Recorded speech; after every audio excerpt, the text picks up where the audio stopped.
مجھے دوسری بات ایک اجنبی نے سمجھائی تھی۔ مجھے جب بھی کوئی قاری فون کرتا ہے یا ملاقات کے لیے آتا ہے اور میرے کام کی تعریف کرتا ہے تو مجھے فوراً وہ اجنبی یاد آ جاتا ہے اور میرے دل کی عطا گہرائیوں سے اس کے لیے دعا نکلتی ہے۔ وہ کون تھا، کہاں سے آیا تھا، اس کا نام کیا تھا اور وہ اس بینچ سے اٹھ کر کہاں چلا گیا، میں نہیں جانتا، لیکن اس شخص نے میری گروتھ میں مرکزی کردار ادا کیا۔ یہ 1993 کی بات تھی۔ میں ایک نالائق، سست، ناکام اور مایوس شخص تھا۔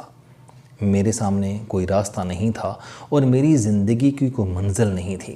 میرے ذہن، میرے دماغ میں ہر وقت آندیاں چلتی رہتی تھیں اور میں ڈپریشن کی شدت میں آوارہ پتے کی طرح سڑکوں پر مارا پھرتا تھا۔ میں ایک دن شدید ڈپریشن میں لاہور کے باغ جناح میں چلا گیا اور چپ چاپ ایک بینچ پر بیٹھ گیا۔ میرا سر میرے سینے پر گرا ہوا تھا اور میں بازو ٹانگوں پر رکھ کر آگے جھکا ہوا تھا۔ میں پچھلے کئی گھنٹوں سے اس پوزیشن میں گھاس کے تنکے گن رہا تھا۔ مجھے اچانک کسی کے آنے اور بینچ پر بیٹھنے کا احساس ہوا۔ میں نے سر اٹھا کر دائیں جانب دیکھا تو وہ شخص مجھ سے 2 فٹ کے فاصلے پر بیٹھا تھا۔ اس نے شہد سے بھری آنکھوں سے میری طرف دیکھا اور مسکرا کر بولا، بیٹا جی، کیا میں آپ کے ساتھ بات کر سکتا ہوں؟ میری آنکھوں میں آنسو آ گئے اور میں نے ہاں میں گردن ہلا دی۔ وہ نرم آواز میں بولا، میں پچھلے 2 گھنٹوں سے آپ کو دیکھ رہا ہوں، آپ مجھے پریشان دکھائی دے رہے ہیں، آپ خیریت سے ہیں؟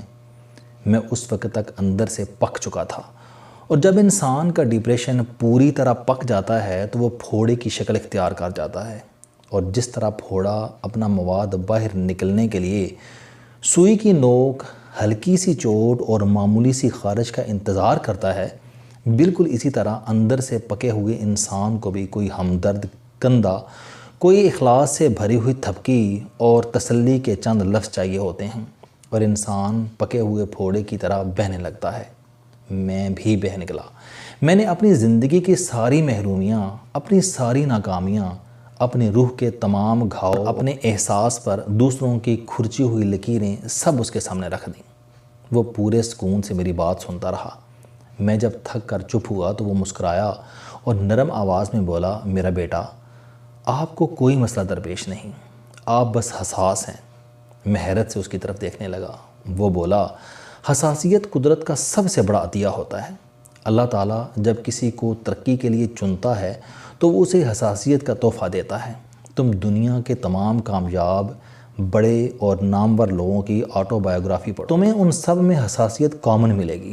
تم ناکام، ڈپریشن، پاگل پن اور خودکشی کے مرض میں مبتلا لوگوں کی کہانیاں بھی پڑھو، تمہیں ان میں بھی حساسیت ملے گی، لیکن ان دونوں کی حساسیت میں ایک فرق ہوتا ہے۔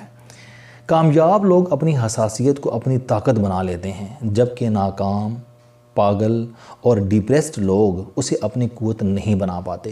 لہٰذا یہ ناکامی، بدنصیبی اور پاگل پن کی عبرتناک مثال بن جاتے ہیں، اور دوسرے لوگ شہرت کی اس چوٹی پر پہنچ جاتے ہیں جہاں لوگ انہیں حسرت سے دیکھتے ہیں اور ان جیسا بننے کی دعا کرتے ہیں۔ تم کامیابی اور ناکامی کے درمیان کھڑے ہو۔ تم آج اپنی اس حساسیت کو اپنی طاقت بنا لو، یقین کرو 10 سال بعد پورا ملک تمہارے نام سے واقف ہوگا، اور تم آج اس حساسیت کو آگ کی شکل دے دو، تم 1 سال میں اس کی تپش میں تحلیل ہو جاؤ گے۔ مجھے اس کی بات سے اتفاق نہیں تھا، لیکن اس کا طریقہ گفتگو اس قدر میٹھا اور پرکشش تھا کہ میں چپ چاپ سنتا رہا۔ وہ بولا، میں تمہیں حساسیت کو طاقت بنانے کا گر سکھاتا ہوں۔ تم اگر اس پر ابھی سے عمل شروع کر دو تو میں تمہیں گارنٹی دیتا ہوں کہ تم 1-2 برسوں میں اس ٹریک پر آ جاؤ گے جس کے آخر میں شہرت، عزت، دولت اور سکون کے انبار لگے ہیں۔ میں نے حیرت سے پوچھا، وہ کیا گر ہے؟ وہ مسکرا کر بولا، میں تمہیں پہلے حساسیت کی 2 بڑی خوبیاں بتاتا ہوں۔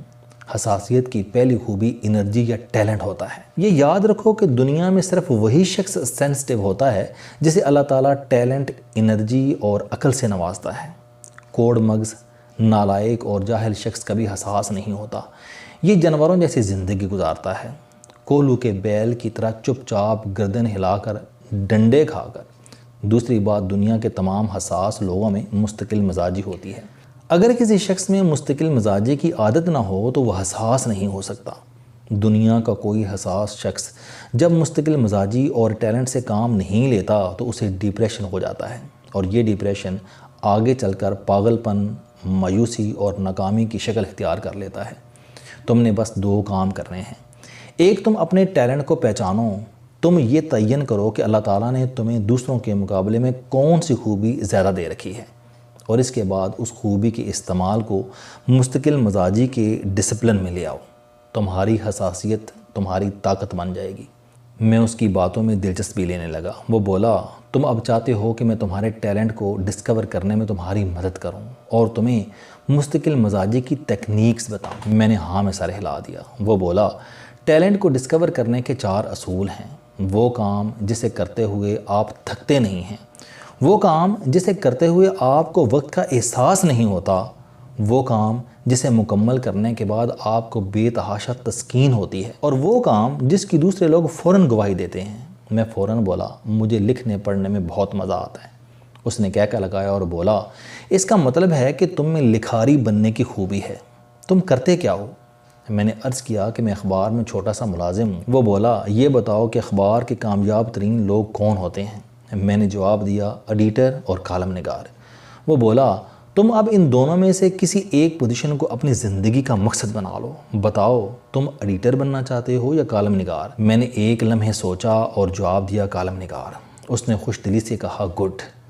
تم اب بتاؤ کہ اچھا کالم نگار بننے کے لیے انسان کو کیا کرنا چاہیے؟ میں نے جواب دیا، مطالعہ، مشاہدہ اور لکھنے کی پریکٹس۔ اس نے کہہ لگایا اور بولا، تم اب ان 3 چیزوں کو مستقل مزاجی کے ڈسپلن میں لے آؤ۔ تم آج سے روزانہ 1 صفحہ ضرور پڑھو گے۔ تم آج سے دنیا کی ہر چیز کا کالم نگاری کی نظر سے مشاہدہ کرو گے۔ تم چائے کا کپ بھی یہ سمجھ کر پکڑو گے کہ اگر تمہیں اس پر کالم لکھنا پڑ جائے تو تم وہ کالم کس طرح شروع کرو گے اور کس نقطے پر پہنچ کر ختم کرو گے، اور تم آج سے روزانہ 1 صفحہ ضرور لکھو گے۔ میں نے پہلو بدل کر پوچھا، لیکن اس سے کیا ہوگا؟ وہ بولا کہ روزانہ صفحہ پڑھنے، 1 صفحہ لکھنے اور 10، 15، 20 چیزوں کے مشاہدے کا مطلب ہوگا کہ سال میں 365 صفحات کا مطالعہ، 365 صفحات لکھنے کی پریکٹس اور 4، 4.5 ہزار چیزوں کا کالم نگاروں کی نظر سے مشاہدہ۔ یہ سب چیزیں جب تمہاری مستقل مزاجی کا حصہ بن جائیں گی تو یہ تمہیں 1 سال میں کالم نگار بنا دیں گی۔ وہ رکا، اس نے اپنے گھٹنوں پر ہاتھ رکھا اور بولا، میرے بیٹے، میں اب آپ کو آخری کام کی بات بتانے لگا ہوں۔ انسان اگر 5 اچھی چیزوں کو اپنی روزانہ روٹین کا حصہ بنا لے تو دنیا کی کوئی طاقت اسے کامیاب ہونے سے نہیں روک سکتی۔ میں نے حیرت سے پوچھا کہ وہ 5 چیزیں کون سی ہیں؟ اس نے کہہ لگایا اور بولا، یہ 5 عادتیں ہر شخص کے لیے مختلف ہوتی ہیں۔ دنیا کے ہر شخص کو 200-250 اچھی عادتوں میں سے اپنی شخصیت سے میچ کرنے والی 5 عادتیں منتخب کرنی چاہیے، اور جب یہ 5 عادتیں منتخب کر لے تو پھر اسے انہیں اس طرح اپنی زندگی کا حصہ بنا لینا چاہیے جس طرح ہم لوگ رات کو سوتے ہیں، صبح جاگتے ہیں اور دوپہر اور رات کو کھانا کھاتے ہیں۔ ہم 5 عادتیں تلاش کر کے انہیں اپنی روٹین بنا لیں تو قدرت ہم پر کامیابی کے دروازے کھول دیتی ہے۔ تم بھی کوئی سی 5 اچھی عادتیں اپنا لو اور پھر مذہب کی طرح ان پر عمل کرو۔ تم 1 سال بعد دنیا کے کسی شخص کو ڈپریس دکھائی نہیں دو گے۔ وہ شخص اس کے ساتھ ہی اٹھا، مجھ سے ہاتھ ملایا اور میری زندگی سے خارج ہو گیا، لیکن اس کے چھوڑے ہوئے نقش آج تک میری ذات کا حصہ ہیں۔ میں جب بھی کوئی مثبت عادت اپناتا ہوں، مجھے کوئی چیز، کوئی خوبی اچھی لگتی ہے تو میں اسے اپنی روٹین کا حصہ بنا لیتا ہوں، اور اللہ تعالیٰ میرے لیے مقدر کے بند دروازے کھول دیتا ہے۔ میں روز اس اجنبی کا شکریہ بھی ادا کرتا ہوں اور اس کو دعائیں بھی دیتا ہوں۔ السلام علیکم۔ آپ اسٹوڈنٹ ہیں، کوئی جاب کرتے ہیں، کاروبار کرتے ہیں، یا پھر آپ گھریلو زندگی گزار رہے ہیں۔ اگر آپ اپنی زندگی کو بدلنا چاہتے ہیں تو اس چینل علم دوستی پر آپ زندگی میں کامیابی کے لیے جاوید چوہری صاحب کے موٹیویشنل، سوشل، سیلف ڈسکوری سے ریلیٹڈ اور صحت سے متعلق بے شمار کالم سن سکتے ہیں۔ میرا دعویٰ ہے کہ یہ چینل آپ کی زندگی بدل دے گا۔ اس چینل کا مقصد اچھی باتیں معاشرے میں پھیلانا ہے، اور اچھی بات کو دوسروں تک پہنچانا صدقہ جاریہ ہے۔